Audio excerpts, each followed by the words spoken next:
Rhiannon, or Rhiannon in Welsh, is a Welsh goddess recorded in 11th century literature, Welsh literature. For anyone on the other side of the Atlantic, that's 2 to 3 Americas ago. And this whiskey, which is called Rhiannon, I'm going to keep doing that, so if it bothers you, probably look elsewhere. This is another Welsh whiskey made by Penderyn, and it's in a beautiful presentation. This one was actually recommended to me by Welsh Toro. He said that he really enjoyed it, but he said sadly it's unavailable now, so I made it my life's work to prove him wrong. I actually found this one for sale on a Danish website, and I don't really recommend if you're in the UK buying whiskey from Danish websites at the moment, because thanks to post-Brexit import fees, this one ended up being quite expensive. So I'll choose to blame Renee and Jacob and their mates for that one, punishing us for wanting to leave their little club. Bloody Vikings. But back to the whiskey. My Danish friends have sold me a wonderful dram with this one. I did end up paying probably above the odds for it. It seemed like an attractive price on the website, but those import fees, which you don't even have a choice of paying or not, when you buy stuff like that from Europe now, they deliver it and then they tell you how much you owe them. There's no choice about it. But I am glad that I bought this one. I think with those import fees and everything, you do end up paying through the nose, but some of the websites that you get out in Europe, they have stuff that we either can't get or is unavailable here now. So I think occasionally it does make sense to keep an eye on those European websites and maybe use them occasionally if it's something that you want to treat yourself to that you can't get here in the UK. So packaging on this whiskey from Penderyn, I completely tore that one apart, figuratively and almost literally on my last review. I don't like the packaging on this one at all. I just hate that, being so open. If you're going to have a box that isn't a box, just don't have a box. But this one's much better. Solid tube, looks like recycled cardboard, nice and solid, protects it from the light and knocks, and it looks absolutely beautiful. I don't know if that's a real kind of woodcut. Come on, camera, can you focus, please? What are you up to? Come on, there we go. Absolutely amazing artwork on there. I was going to say almost Diageo special releases level artwork on the tube and label of this one, but I actually think it's a step above that. Really attractive presentation. You also, just checking the camera's coming back there, I'm not going to be out of focus for the next 10 minutes. I am aware that that happens. My camera hates me. I'm working on it. Presentation on the bottle, dark glass, kind of, I don't know what this is, like coated glass, similar to a Bruichladdich. Label exactly the same as the image on the tube. Got some tasting notes on the back, which for once I think are actually not too bad. I think those tasting notes have been done by someone that knows what they're talking about, which is not usually the case. This whiskey is part of Penderyn's Icons of Wales series. You can tell that they've not only made an extra effort on the presentation and the packaging and design on this one, but also made a little bit of an extra effort with the whiskey too. So this whiskey, which is admittedly more expensive than the very good value Penderyn Madeira finish that we can get in shops and alleyways and wherever, this one is also a finished whiskey, cask finished, but whereas this one is a Madeira finish, this one is finished in Grand Cru sherry wood. So we can expect lots of sherry influence with this one, but we should also expect a above average level of sherry casks that have gone into this. As for the ABV and the presentation of the juice, it is 46%, it's no higher. It doesn't say that it's natural colour and non-chill filtered, but it is. If this one is, this one definitely is. But it would be nice if it was on the label. So let's get that cork out, because it is a cork stopper, and get some in the glass. This is another one that I've had for quite a while actually. Been saving this for my St David's Day Welsh Whisky review series. There's only 2 of them, it's not much of a series, but still. On the nose, big improvement over the standard Penderyn Madeira finish, which itself is a good whisky.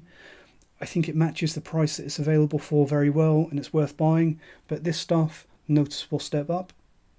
Lots of juicy green grape notes on the nose, medium sweet but also slightly meaty sherry. It really reminds me of some fantastic sherries that I've had in the past, some Palo Cortado sherries. Slightly musty, slightly floral sherry on the nose of this one. And it actually really reminds me of the fantastic Glenlivet 2018 release. I think that Glenlivet, along with Penderyn, Glenlivet is a distillery that they've obviously got a really good supply of really good sherry casks, and they know exactly how to use them, and I think that applies to this as well. I think that the Madeira finish on the standard Penderyn is artfully done, and this Grand Cru sherry that they used for finishing this Rhiannon release is equally masterfully done. Also getting some orangey sherry notes on the nose, some caramel malt, and a little bit more of that slightly musty, fruity melon note, which I think is something that I'm noticing in quite a few different Penderyn expressions. So it's interesting and nice to get a bit of distillery house style. And lots of really pleasant green grape notes as well. Let's see how it tastes.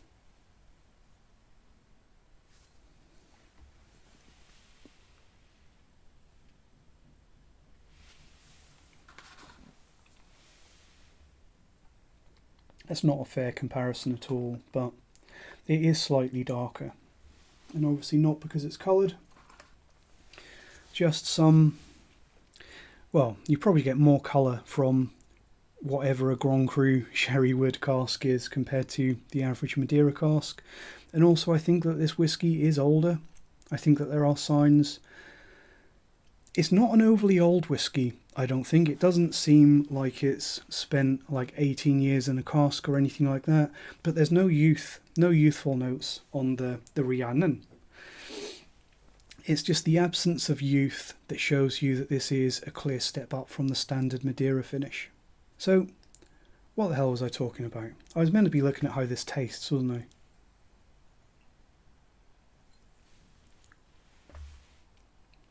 Getting distracted. So on the palate, more of that really nice orangey sherry, a really beautifully integrated sherry. It doesn't seem like a sherry finish to me. It's very well integrated.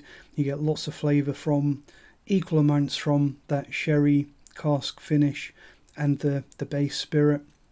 And it's got all of the body and complexity and intensity that you'd associate with a whisky that's matured full term rather than cask finished, in my opinion. Lots of maltiness coming through on the palate, some more slightly dry, meaty sherry notes.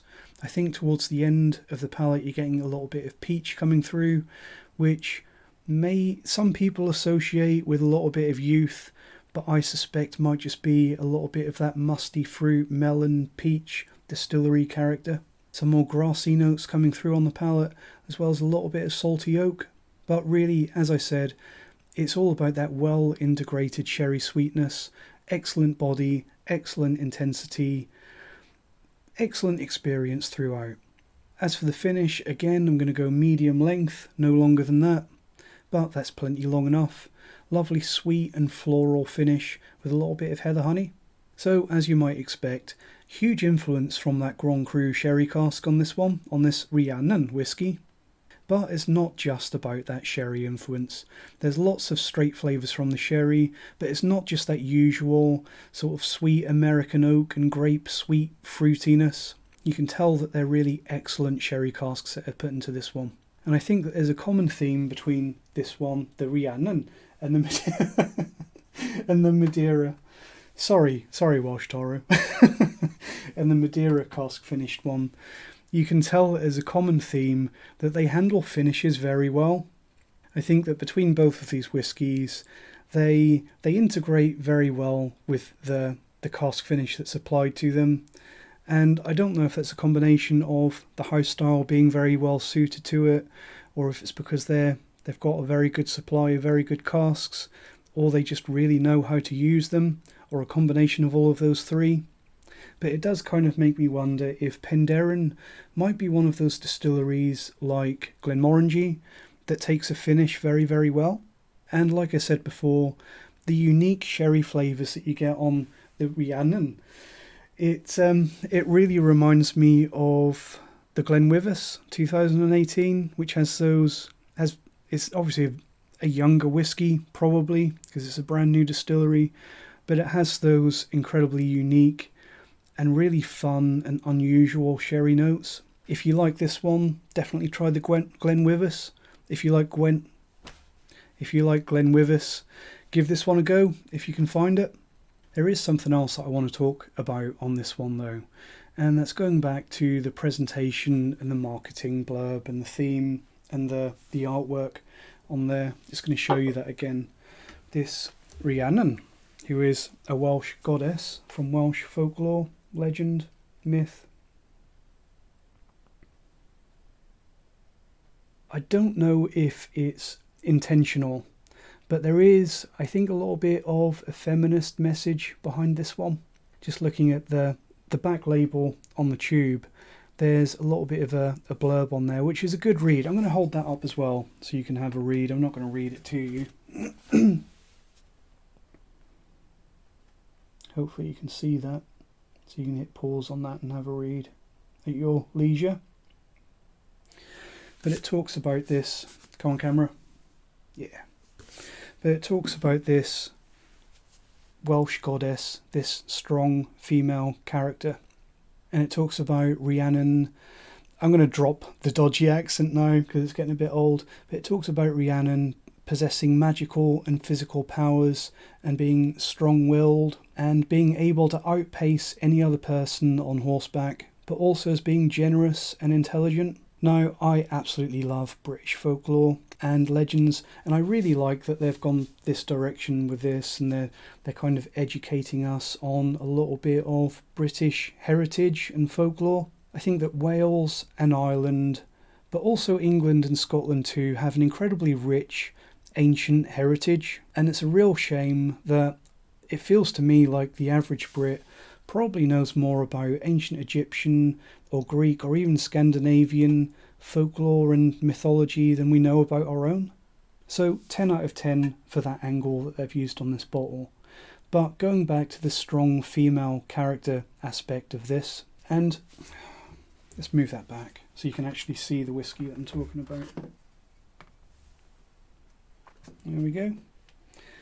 That strong female aspect of this, if it is an intentional message, I think that it's actually a very canny and well executed little act of inclusivity on the whiskey scene. There is, as I'm sure you're aware, occasional talk that whiskey is an old man's drink, specifically a man's drink, and I'd unequivocally blame the whiskey industry for that. They've used it for years in their marketing campaigns. They've tried to kind of sell whiskey. They're selling masculinity in a bottle, basically. And it doesn't happen too much these days, but we've all seen those retro advertising campaigns where whiskey is shown as something that you drink wearing your suit with your tie pulled down at your desk out of a tumbler. And they're kind of selling a lifestyle. And they're kind of trying to convince you that by buying whiskey, you're buying into that lifestyle. But I think these days, that's really backfired a little bit, and obviously we frown on things like that. And these days, this idea that whiskey is a rich old man's drink is more exclusionary rather than exclusive. I don't know if it was ever true, though. Honestly, this idea that whiskey is a man's drink, women have been enjoying whiskey for a long time. There are lots of women that enjoy whiskey now, and there are also a hell of a lot of women that are involved in the current modern whiskey industry, and there have always been a hell of a lot of women involved in the whiskey production. Talking about people like Bessie Williamson, we all know who she is, a much loved legend of the whiskey world. And she's not alone. And if you extend that to brewing, brewing in particular historically was always seen as a woman's industry.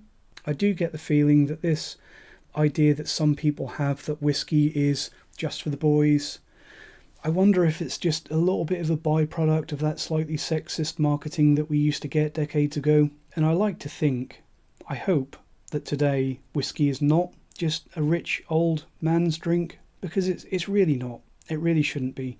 Whiskey should be for everybody. Because, for a start, I'm not a particularly rich man, and I like to think that I'm not an old man either. In fact, I'm about to celebrate my 20th birthday very soon. For the 20th time, would you believe? Seriously though, I do think that whiskey folk and people on WhiskyTube, they are the most inclusive, friendly and welcoming bunch of people that I've ever known. That Jeff Whisky, he can be a bit of a dick, but apart from that, I think we're all pretty fantastic.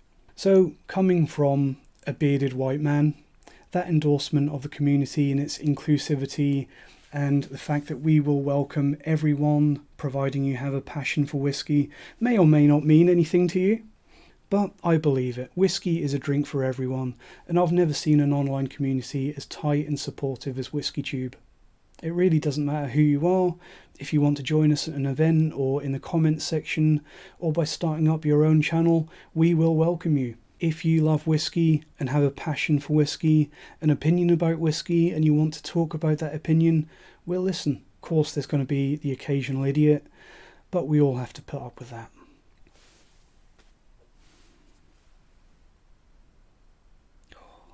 Fantastic.